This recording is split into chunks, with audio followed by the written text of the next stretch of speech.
Hey, what is up, everyone? It is Rich.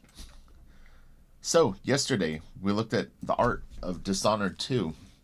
Comment section was really, really good, and people were quite excited about checking out that book, which is exciting to me because these art of video game books are very, very inspirational to me. And one of the recommendations in the comment section was the art of Prey, and I'm more than happy to check it out. So let's get into this and start looking at the art of prey. We'll do about 30 minutes, and it should be really, really fun. Beautiful front piece. You know, my channel is a lot of comic book art.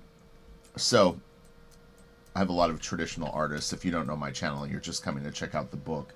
So a lot of times I'll drift into like how would you interpret this in drawings and stuff like that. So don't get confused if I start rambling about drawing.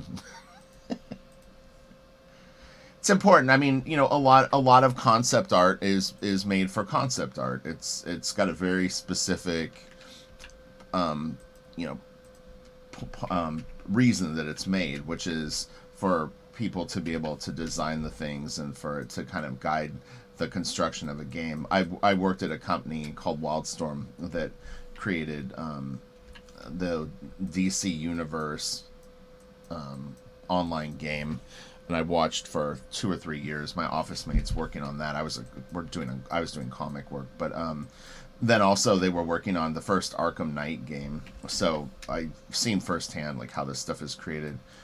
Also, so I do have some experience in it. It's really, really time consuming, and I mean, if it's a spaceship, you're literally designing everything, every window, every door, every latch. I mean, it's just absolutely nuts. The amount of work and detail that goes into it, and they need concept art. So usually the jobs are allocated to people that have certain strengths. Maybe someone's good at perspective type stuff, so they're going to do more of the interiors.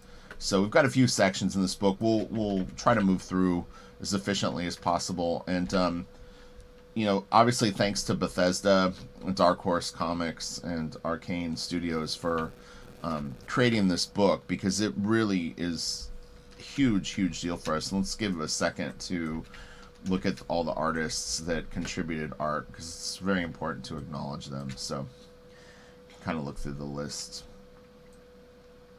And Sergey, he was in yesterday's video.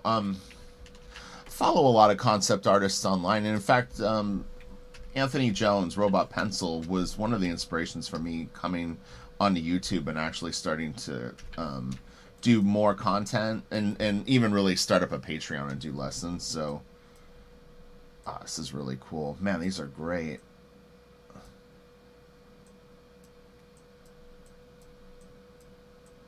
These are really nice. I love the colors too, but the designs on them are excellent. Man, it's so cool.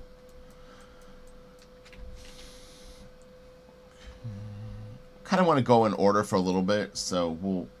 So I got the forward. If you want to read this, you can pause this and kind of read it. Next week, I'll start doing these book things live. I'm pretty sure that I'm going to make the transition to doing mostly live content on my channel, and stop doing just videos. I probably won't stop completely, but anyway, I've been heading that direction. To get more views, the interaction I think is fun for people. This is nice. It's an interesting ship design.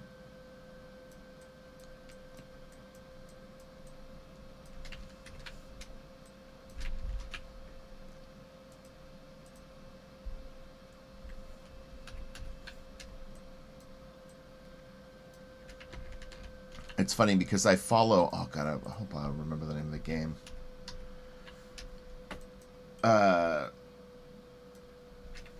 My computer's not strong enough to play it. It's the one crowdfunded book that made several $1 million, or crowdfunded game. It's a space game. God, what is it freaking called? I get updates from them once a week.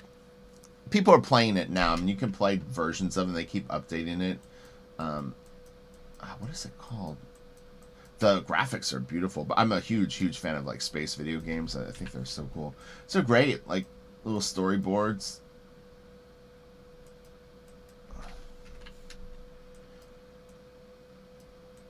This is a nice drawing. This is all very, very cool.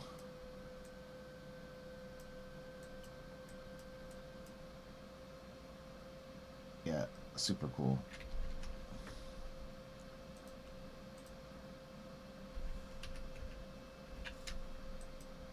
It's driving me nuts trying to think of that game. Star Citizen. Yeah. If you haven't seen the graphics for Star Citizen, it is actually a freaking beautiful, beautiful game, and what they've done so far is gorgeous. But it's like, you know, you can read about it if you're really interested in it. I'm not going to get into the whole Star Citizen. This is awesome. I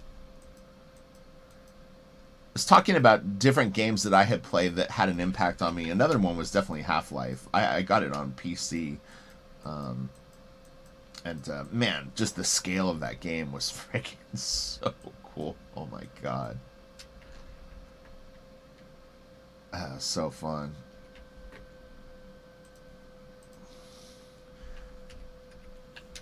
This is nice. Does this this one doesn't credit the artist is we'll see in a second.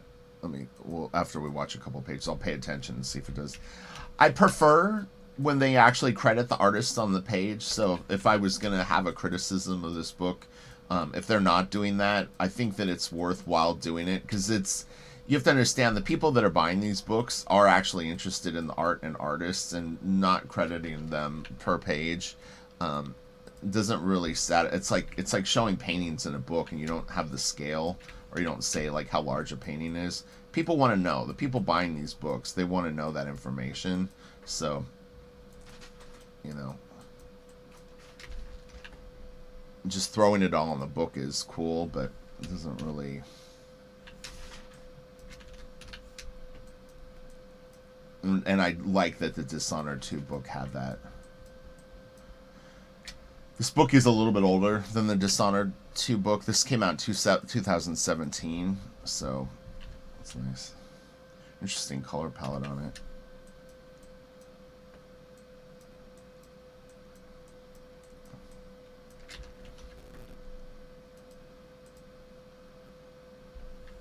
Okay, so let's see here. We'll see if they credit this as we get into this stuff. Whoa. I don't know if you can hear my cat playing with a Easter egg.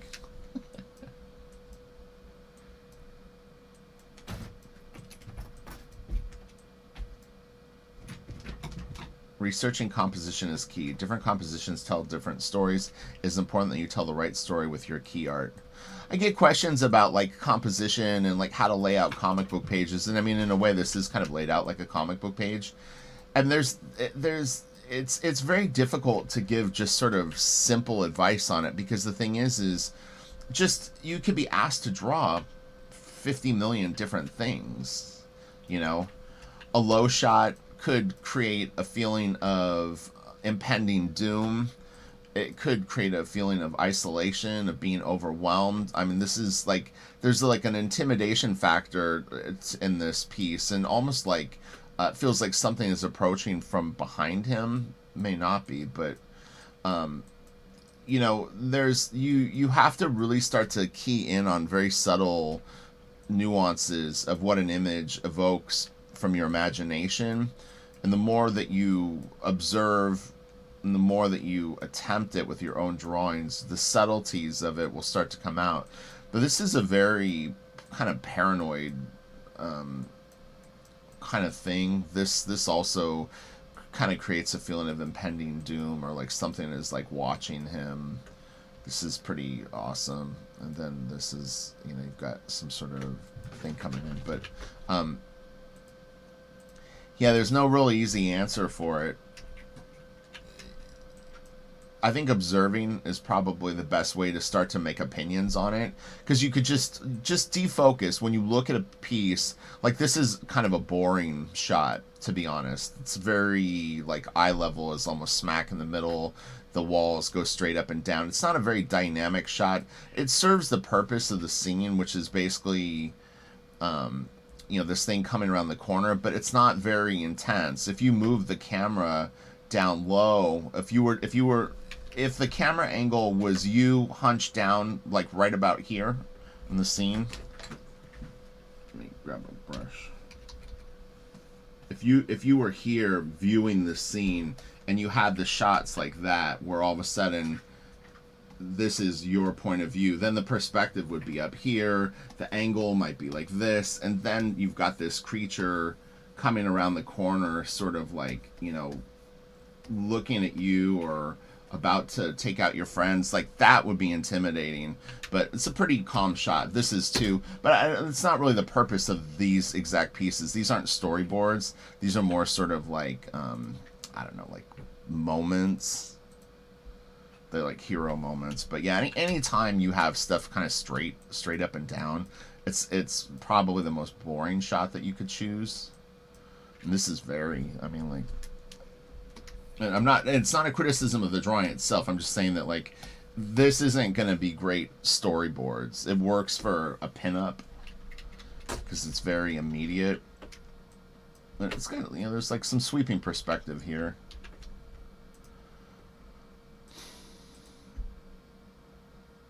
This is nice, but again, it's like a cover piece. This could be a comic book cover.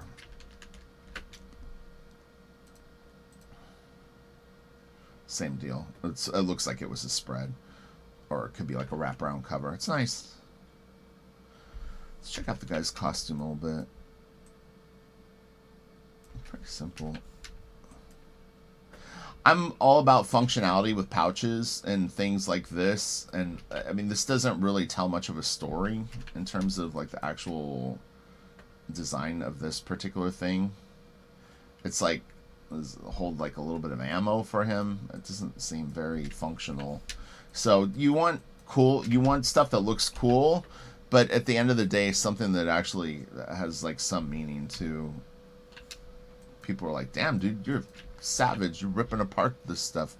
No, I'm not.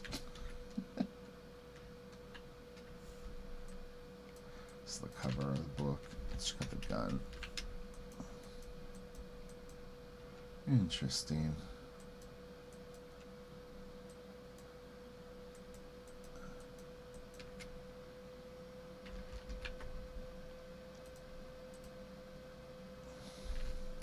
This is cool. Like these glass panes or whatever this is up here is pretty neat. I've seen a walkthrough of this game, but I've not played it.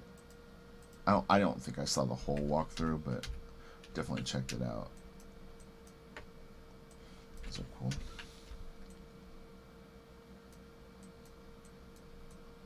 This is nice. Kind of got a Blade Runner 2090 or 2049 vibe. This is really cool.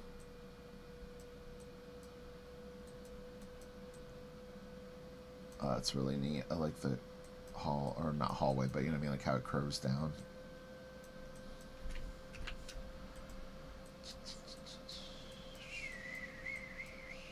This is nice. Really, really cool couch design. This S shape coming through is really neat. This is very cool too. Very functional, but like, man, it looks great. I love the high ceiling, second floor. Really, really immersive. This is great. Like the stairs, and they got some stuff in the other room. It's a nice touch. This is really cool. Oh man, this is nice. Really, really beautiful, like restaurant design. Or man, it's cool. This is really interesting too. This is a little bit more of a hodgepodge, but I think it's supposed to be like that because it's like, it almost looks like an aquarium for humans in a weird way, where it's like got the rocks and trees around it. Like, it feels like it's a simulation of what it would be like to live in a normal house, but you're in space. So I'm guessing that that's what it's supposed to like be in the game. Like, this is a virtual park. It's really, really cool, actually. Man, shit is badass. Let's see what else we got here. Friends. This is cool. That's neat. Yeah, you know, I mean, I hope that the other thing that I hope out of this, and it's like, is I have a lot of people that follow me that are interested in learning about art and stuff like that. Is sometimes I think seeing someone like me who's kind of weird and like how I observe things and what I get out of it, and you may get something very different out of the images, which is fine. I mean, it's your experience with it, but you know, learning to see is part of learning to draw or learning to create. So hopefully me analyzing this stuff a little bit adds something to you, because it's how I learned. Was I was a musician before I was an artist, and I played with a guy who was like a genius musician when I was a kid, but observing him for like 2 years was like when I played with him, how he heard music and how he was able to create music. He was really like a savant with it at his age. I learned a lot about how to listen and how to spontaneously like create stuff. Very, very helpful. I was smart enough. I was a year older than him, but it was.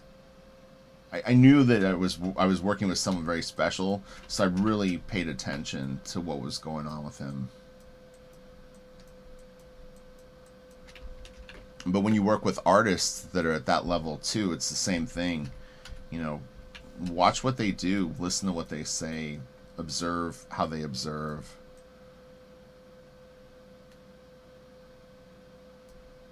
It's pretty cool. The texture on this. Okay, we're gonna move a little bit faster. Oh, these are nice. Do they credit the artist? Yeah, they don't. It's a shame that they don't. Like even the Star Wars books do, like Phantom Menace and all those. They usually will say like, oh, these are Ian McCaig or Dermot Power or whatever it is. Fang Zhu. Really nice little pieces. Okay, let's start working from the back now, because there's more character stuff in the back. It'll mix it up, because I think when you go straight through these books, the chapters can get a little redundant. So we'll check out a little bit of this, and that way I can go on full screen mode. We can move a little bit faster, more efficiently. This is cool.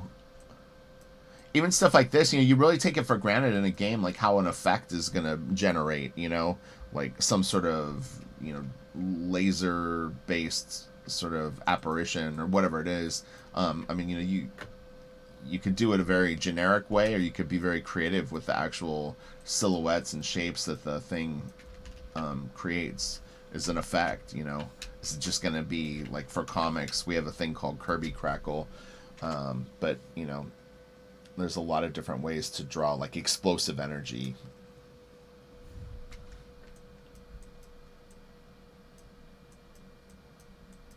And then the second you come up with something cool and original, then everybody will use it, and then it'll be named after you. This is nice. It's funny because I can throw out a couple of things and people will know exactly what I'm talking about. But like J.C. Leindecker's Smoke, if you're familiar with Leindecker's work, you know exactly what J.C. Leindecker's Smoke looks like. If I say spaghetti webbing, the Todd McFarlane spaghetti webbing, people know what that is. It's a comic book reference. But you know, there's a lot of things like that. Kirby Crackle, which you know, is another comic book thing. But you know, you can create your own things. Let's check out this closely. We got a little bit of a sequence. So he's reacting to something. Oh, it goes this way. Or, well, interesting. Oh, this is, oh, interesting. I don't know what the green arrow.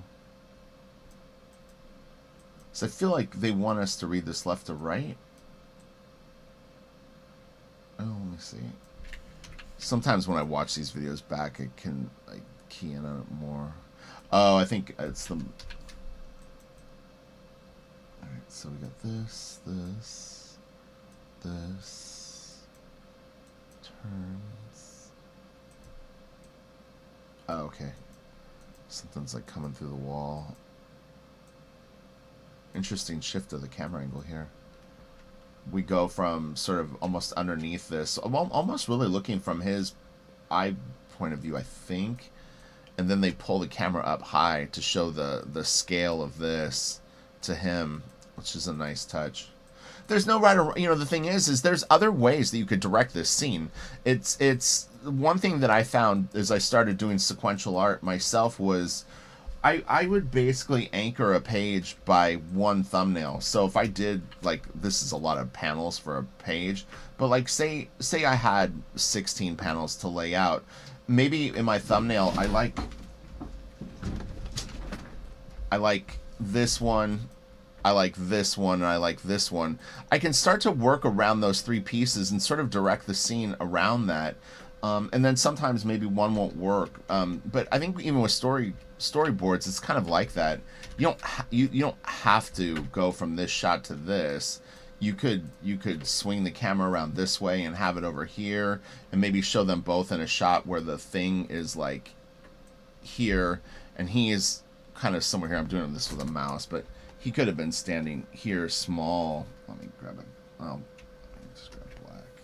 So like say this is the creature here, and you could have him like small right here,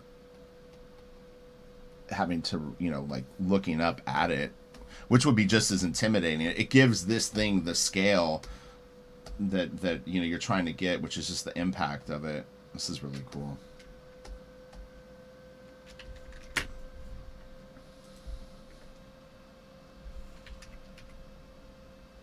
Isn't it crazy how much work goes into this, though? It's just insane. So nice. I like this panel a lot. This is even better, too.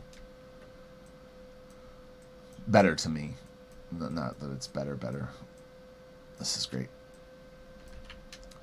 Yeah, it's funny, and the thing is you'll start to feel where you like the things that you respond to. Now, some people may like this third panel the best, this one. They may go, I kind of like this because he's bigger in the shot. For me, I like this shot because the room is starting to get bigger, and it's starting to feel more impending.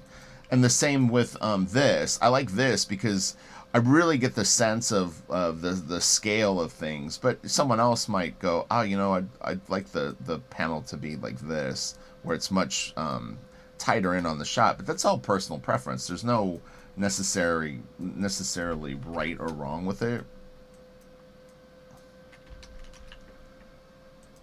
I think when people are learning, they assume that there's maybe like one way to do it, or like there's the best way.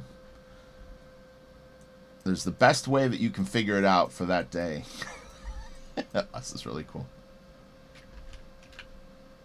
Oh, these are cool. Different logo things.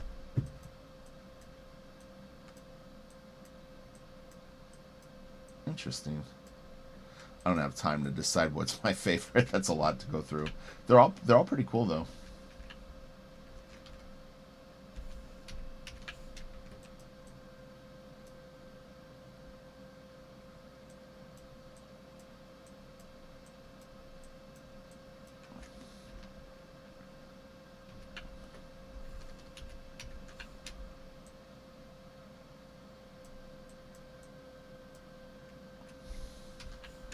Looks like the Jawa transporter vehicle thing. Kind of. I know this thing's much smaller.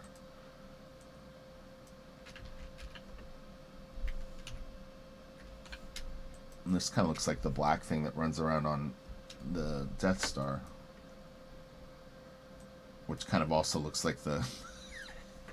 This looks a little bit more like the Death Star thing. These are cool.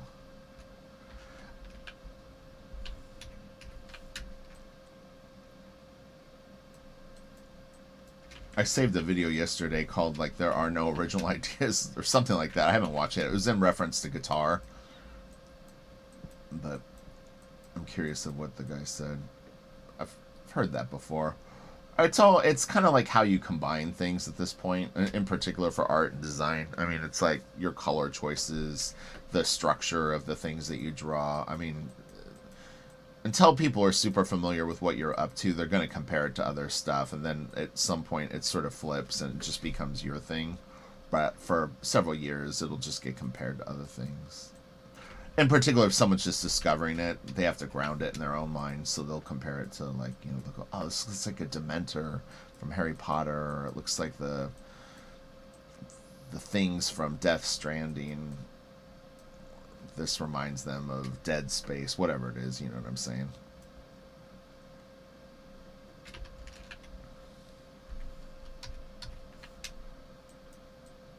They're kind of cool looking.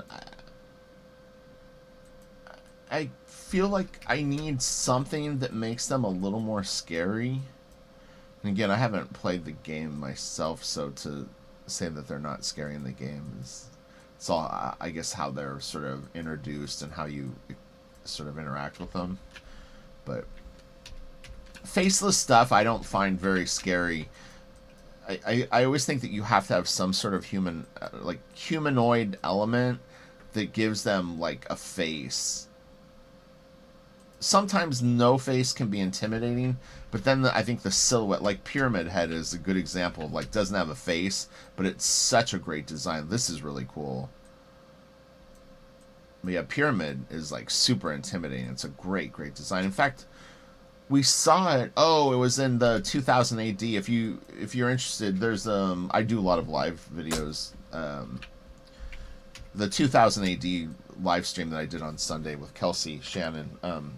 We talk a little bit about, there's a character design there that looks a little bit like Pyramid Head from Silent Hill. This is cool. He's cool looking. This is nice. Cool helmet. I like the glove. He's got a skull ring. It's edgy.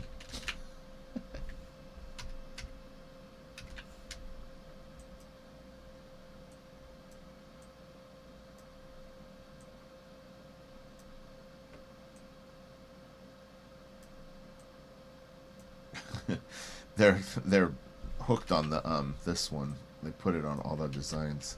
I get why, because it's like, I think where your oxygen comes into the suit, possibly.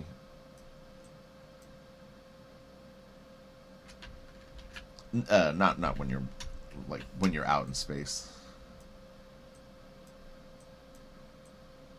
Nice skin tone.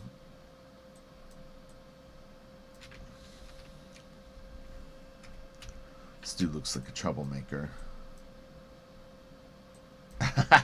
He's cool. These are great sculpts. This is funny. I like this a lot. This is cool too. He looks like an asshole.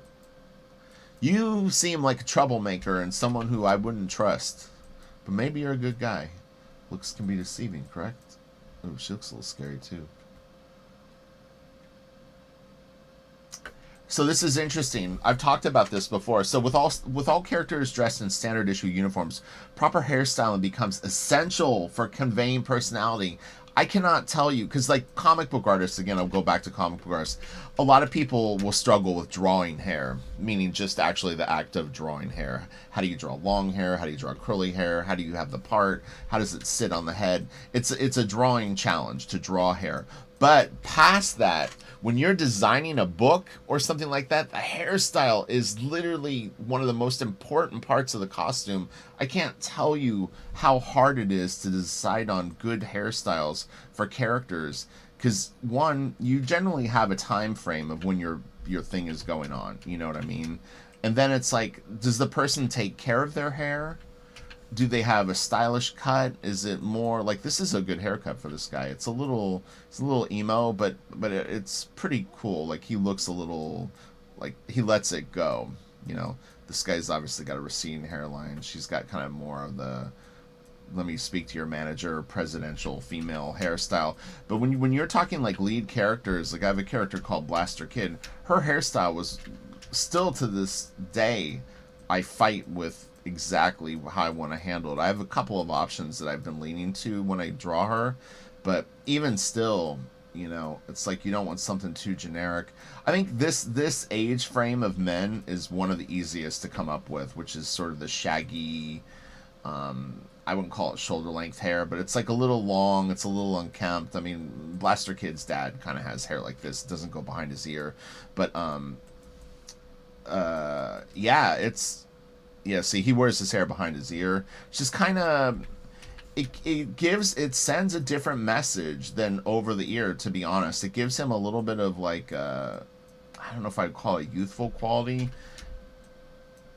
It's definitely sends a different signal than not, and they seem to be sticking with that for him. With his hair this length, it would go over his ear. It would probably be a bit more like this, but he tends to, like, he pulls it back and tucks it behind his ear, is what it looks like to me.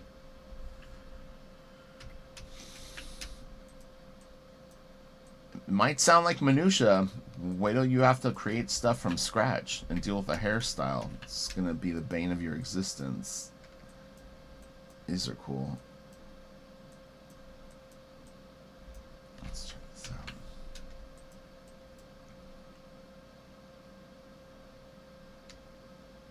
Whenever I see this color of black, I always think of Vitaly Bulgarov art. Any kind of tech with like black, although he uses he has other textures that he'll use. This is pretty like one texture kind of vibe, but they're pretty cool. They feel a little like cameras. I guess this is like a light thing on the gun. I'm not completely sold on some of this.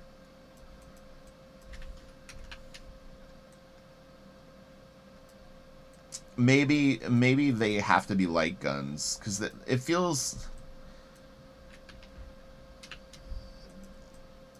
Yeah, it feels like maybe like I'm guessing on this, but maybe like light or some sort of beam is the critical weapon part.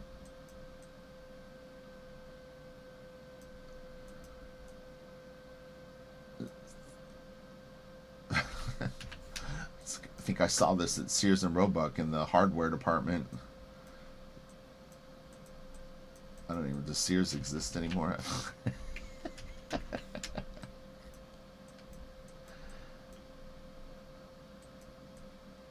like this. What is the... Oh, it's like a clip. That's funny. In the future, we're still using these. Pretty interesting. Alright, what do we got here? Gun rack. I think it's got like a code to open it.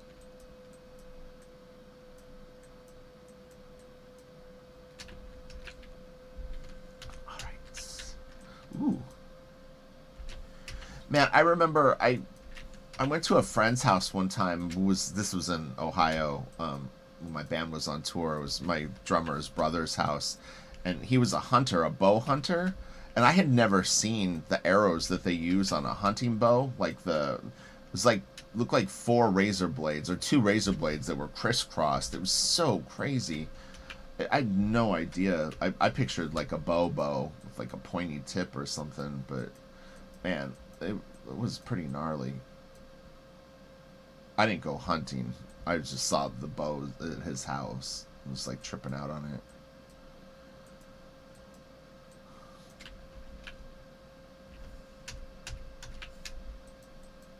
This looks like a Damien Hirst exhibit. They put like a big shark in there. All right.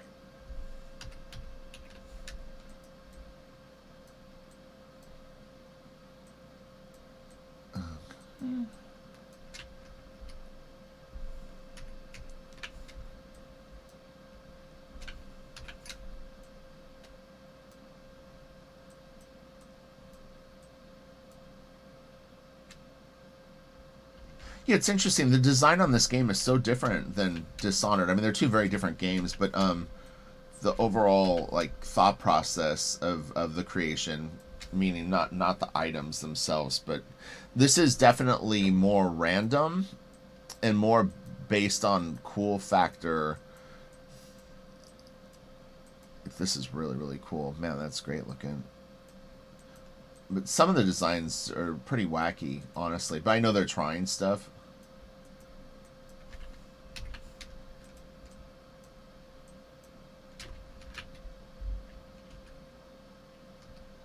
Oh, man, that's cool. I saw this when the thumbnails were opening. Man, that's great looking. That's really cool, too.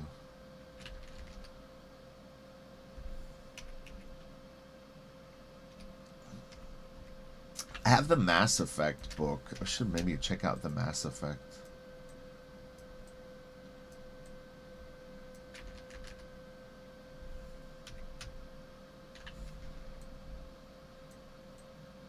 I had to draw the ISS in. I did a comic story for Megadeth. I had to draw the International Space Station a couple of times in it. It's kind of fun, honestly. And even the interiors. I did like a Stanley Kubrick thing. I had some guys killed.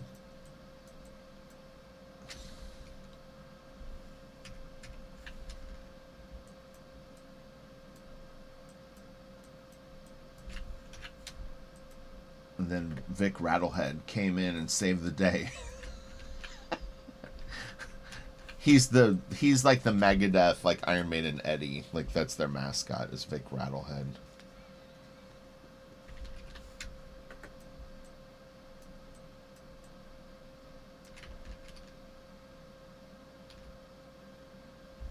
Space shuttle. My dad worked on this, not this game, but the actual real space shuttle. He worked for General Dynamics.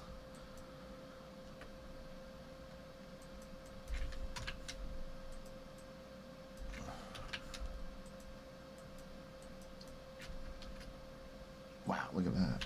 That's cool.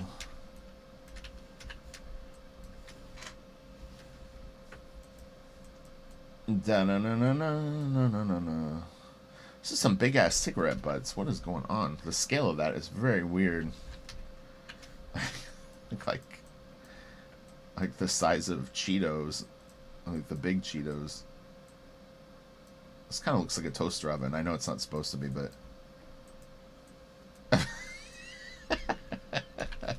this is funny. Bass player with his vintage mic. People were pointing out like how good the paintings on the walls are in Dishonored 2, and I noticed that when we were just even looking at the art of book. But they say that's like a pretty fun part of the game is checking out the paintings on the wall. This is cool. Kind of like the colors on this. It's a little more simple than some of the other designs. I mean, obviously it's not like something that's supposed to like blow your mind and grab your attention, but I like its simplicity. Oh man, this is cool.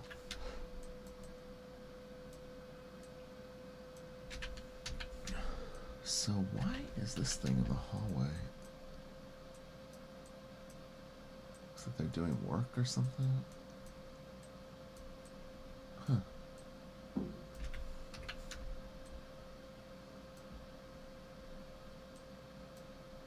Yeah, it was funny after BioShock. I think it was BioShock brought in a lot of the deco art, like Art Deco kind of vibe, and then man, those games are really good looking. I should try to get the art of. I definitely have one of them. This is really cool. I like this a lot. Presidential plane or some private plane looking thing. Okay, I'm about to wrap this up. We'll go a few more images, or let's do this. Let me do this. I'm gonna escape after this, and then we'll see. I like the colors on this a lot. Yeah, it looks like a really, really cool game. I'm gonna have to revisit the one of the walkthroughs and check it out. It's fun. I watched a little of Dishonored 2 yesterday after the video. Just to sort of see the stuff that we had seen designed in it. It's actually an interesting way to actually go into a game is to look at all the designs and then see how it translates into the game. It's really fun when you spot stuff that you recognize.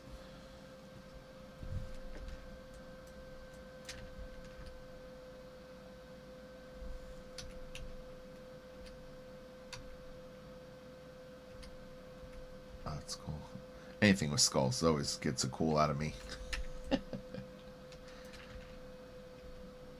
Oh wow, look at this. Oh man, that's really, really crazy.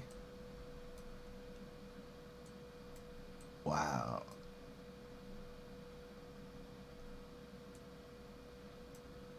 Yeah, pretty cool, man. Pretty cool. I've seen this before. That's funny. I've seen this page of the book before. I probably looked at it a long time ago. Oh, that's really really funny. This is definitely it too because I remember that paint on the wall. That's so weird. Now I'm wondering, did I see it on ArtStation? I did.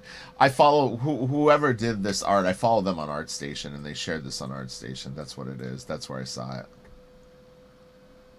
It doesn't credit the artist here, so I can't quickly tell you. It could be Sergey. I kind of don't think it is, but I can't remember who this is. That's really funny. It's always kind of cool when you're like, hey, I know that piece.